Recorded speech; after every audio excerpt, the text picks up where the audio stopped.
गमनम हत्वा मृगम कांचनम वैदेही हरणम जटायुमरणम सुग्रीव संभाषणम बाली निग्रहणम समुद्र तरणम लंकापुरी दहनम पश्चात रावण कुंभकर्ण हननम चैतदि रामायणम।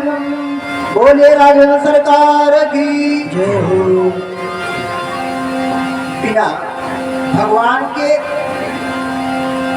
शरण में जाए इस जीव का कल्याण नहीं है। भगवान के शरण में जाए कैसे जाए, इसके लिए हम लोग सत्संग करते हैं। सत्संग में आने से कुछ समय तक हमारा जो चित्त होता है वह भगवान के चिंतन में लग जाता है।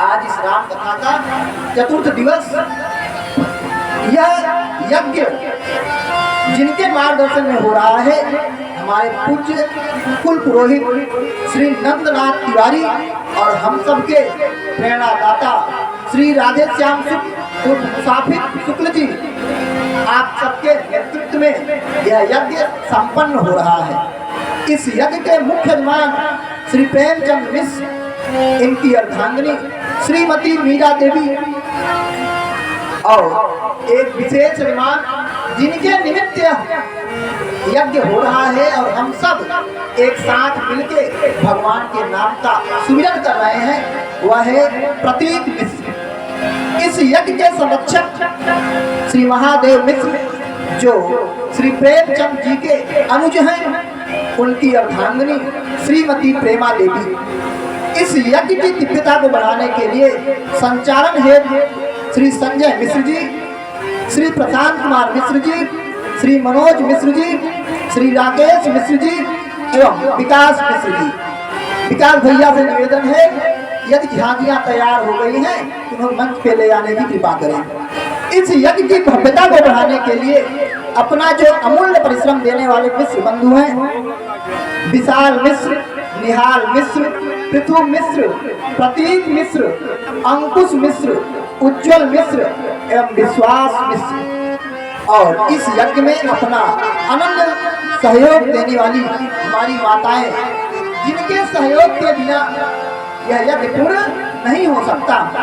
श्रीमती संगीता मिश्रा, श्रीमती रीना देवी, श्रीमती संगीता देवी, श्रीमती रीना देवी और श्रीमती माया देवी एवं इस यज्ञ की पूर्णता को अतुलनीय भक्ति प्रदान करने वाली देवी स्वरूप हमारी बहनें प्रिया मिश्रा, डाली मिश्रा, नंदिनी मिश्रा एवं अंजलि मिश्रा एवं समस्त मिश्रा परिवार।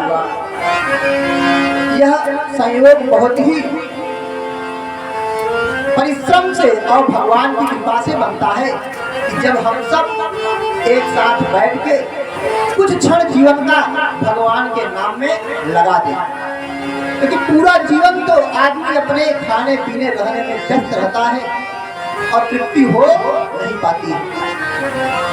एक बार हुआ है, एक शिष्य अपने गुरु के यहाँ पहुंच गया।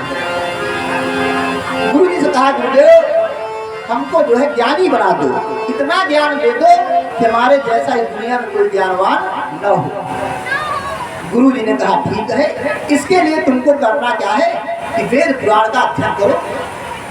कहा, नहीं गुरु जी, यही तो नहीं हो सकता, हमको पढ़ना नहीं आता, कुछ ऐसा उपाय करिए कि बिना पढ़े सब कुछ हमको आ जाए। भगवान सोचे कि ये तो अच्छा चेला मिला, पढ़ना चाहता नहीं, ज्ञानी होना चाहता है। अच्छा ऐसा काम करो, तुम जाओ तप करो। तप करने और गंगा जी के किनारे आ गया। 2-4-6 दिन तप किया, उसको लगा अब तक तो हम ज्ञानी हुए नहीं, क्या किया जाए कि ज्ञानी हो जाए। भगवान ने कहा, इस शिष्य का भी कल्याण करना है तो चलो। आके गंगा जी के किनारे पे बैठ गए और चुटकी से उठा उठा के एक एक बालू गंगा जी में डालने लगे। काफी देर से इस बात को वह शिष्य देख रहा था, उससे रहा नहीं गया। लौट के आया और कहा, गुरुदेव ये आप क्या कर रहे हैं? बोले, बेटा समस्या ये है, इस पार से उस पार जाने के लिए नाव नहीं है, तो हम सोच रहे हैं कि इसी पे एक पुल बना दें। उसने कहा गुरुदेव हम तो अपने आप को ज्ञानी मानते ही थे, लेकिन मुझसे बड़ा ज्ञानी तो आप ही हैं। बताओ इतनी धारा यहाँ चल रही है और एक चुटकी आप उसमें बालू डाल रहे हो, पूरा जीवन पुल नहीं बनने वाला। तब गुरुदेव ने कहा बेटा यही बात मैं तुमको समझाना चाहता था कि तुम पढ़ना चाहते नहीं हो और ज्ञानवान बनना चाहते हो, तो पहले जाओ पढ़ो।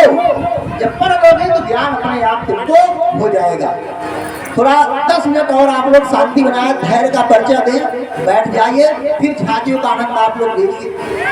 सभी छोटे जो बच्चे हमारे हैं बैठ जाएं, थोड़ा सा शांति बनाएं। सबको टॉफी मिलेगी, सब लोग बैठ जाए, टॉफी पर्याप्त मात्रा में। इसलिए सबसे पहले क्योंकि अब भगवान के हमारे प्रभु का जन्म है, तो रामचरित्र आप समझ ही रहे हैं बड़ी मर्यादा की है, इसलिए मर्यादा का पालन ही किया जाए। तो भगवान के नाम के पहले हम कुछ भी कर नहीं सकते। इस पात्र को स्वच्छ करने के लिए कुछ क्षण हम लोग भगवान नाम संकीर्तन करते हैं, फिर भगवान का जन्म, आरती और प्रसाद लेके आप सभी अपने घर को जाएंगे। सीताराम सीताराम सीताराम कहिए, जाहि विधि राखे राम ताहि विधि रहिए। सीताराम सीताराम सीताराम कहिए, जाहि विधि राखे राम ताहि विधि रहिए। सीताराम